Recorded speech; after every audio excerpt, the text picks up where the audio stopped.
More than 24 people gathered outside the State Board of Elections tonight, protesting that once again military absentee ballots were mailed out too late. The group wants the system changed so soldiers aren't disenfranchised. Laura Geller was at tonight's rally. She's live now in Richmond with the story. Laura?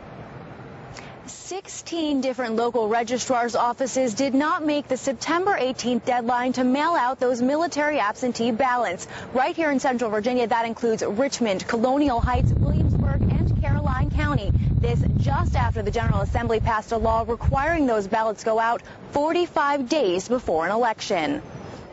Nathan Cox says he was lucky last year when the Hanover County Registrar was able to email his ballot while he was fighting in Iraq. He thinks the late military mailings are somewhat ironic. We got soldiers overseas fighting for our freedoms and fighting for that right to vote, and their votes didn't even count. We wanted to get some answers from the State Board of Elections. We were able to get our hands on these 50 pages of documents detailing exactly what happened and why those ballots were mailed out late.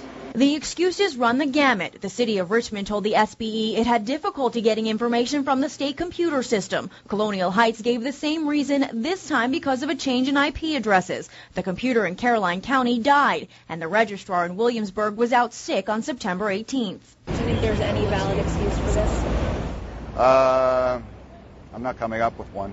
Secretary Nancy Rodriguez tells us in the 16 cases, the ballots were mailed out within a few days of the deadline, and they've already received some of those votes. We're keeping track of that.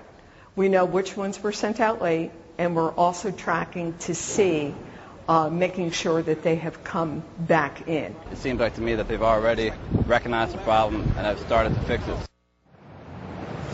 Rodriguez expects to get all the late absentee ballots in time to count. She also says the board plans to meet with those 16 localities and possibly the General Assembly to find out what changes need to be made to make sure this never happens again. We're live at the state capitol tonight. Laura Geller, NBC12 News.